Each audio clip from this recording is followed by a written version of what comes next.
This chaos prompted the restaurant staff to call the police. That's how she ended up at the station.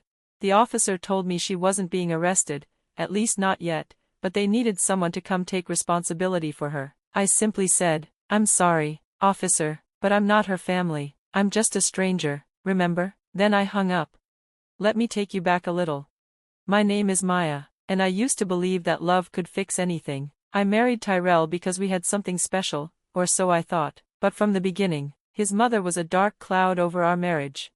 She never accepted me. I wasn't blood, she said, just a stranger who had married into their family, and she never let me forget it. Every visit, she found something to criticize: my clothes, my cooking, even the way I folded the laundry. She'd barge into our home uninvited, making me feel like a guest in my own space. Worse, she had a spare key Tyrell had given her, without asking me.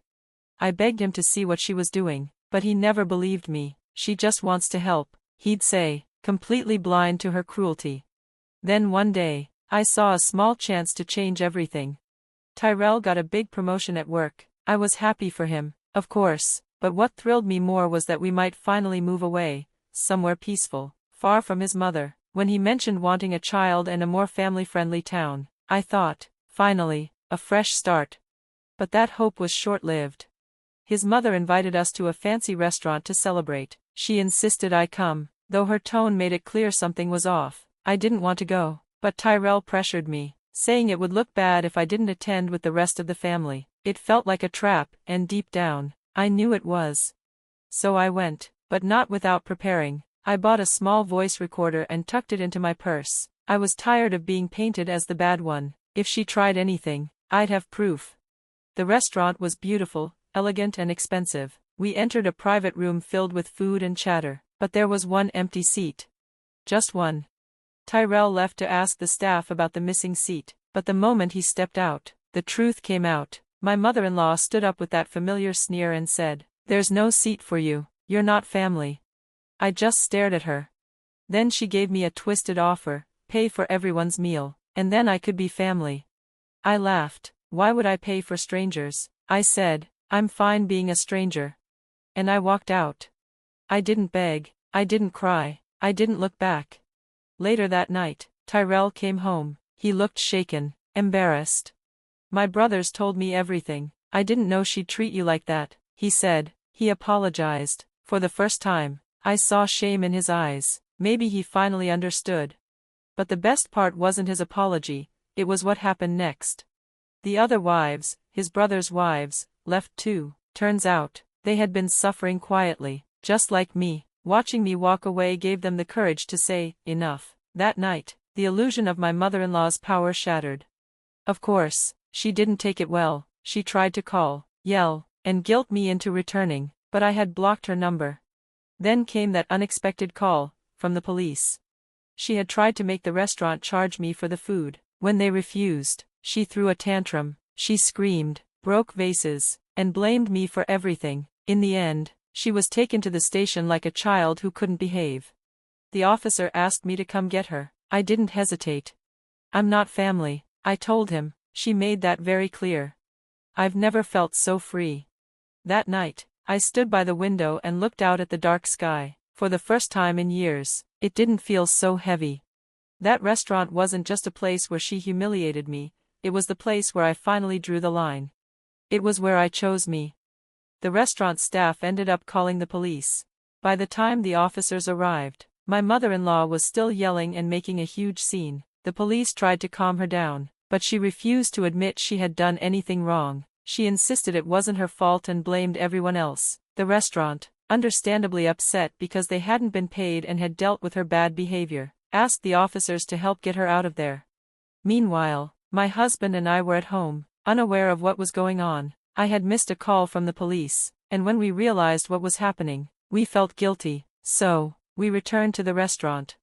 When we got there, the police were trying to calm my mother-in-law. As soon as she saw me, she pointed straight at me, crossed her arms, and shouted, "You good for nothing. This is all your fault. You didn't pay for the meal. It's only natural to help your own mother. Just pay up already."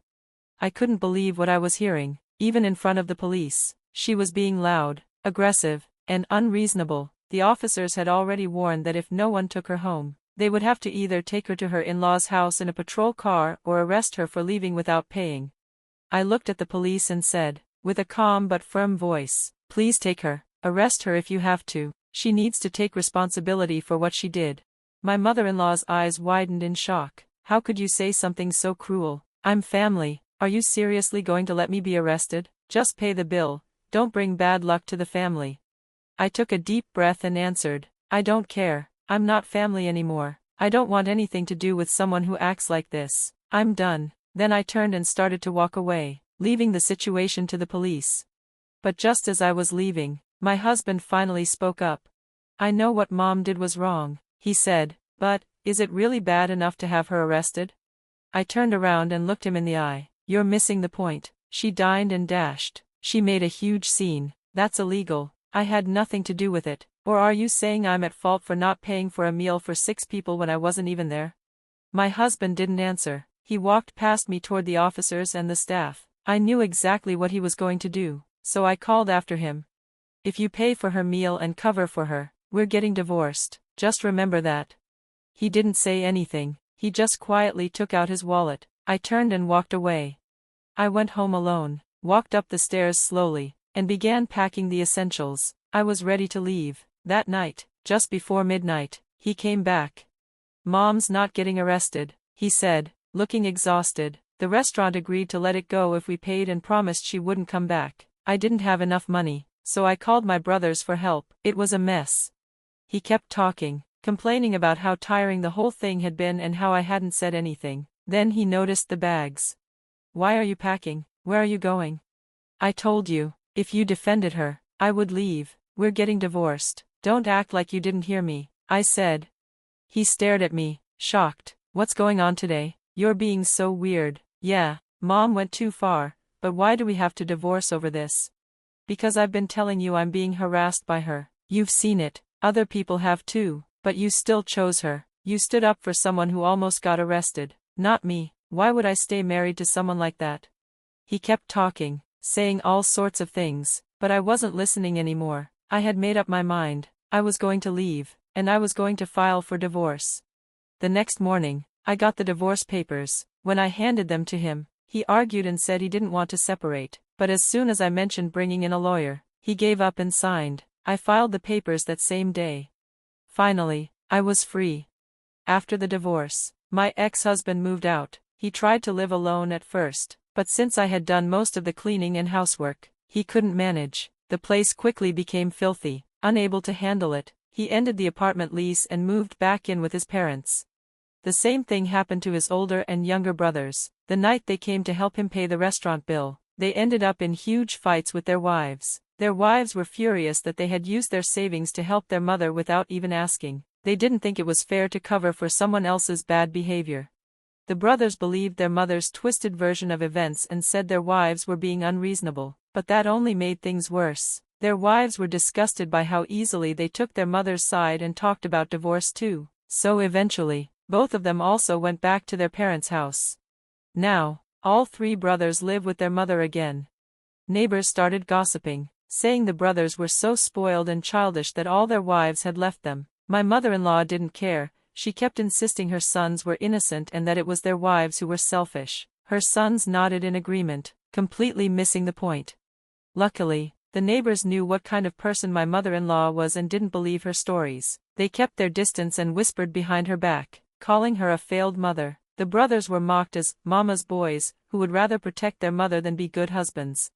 As for me, I cut off all contact. I changed my phone number and moved to a new place. They couldn't find me, and honestly, I'm better off.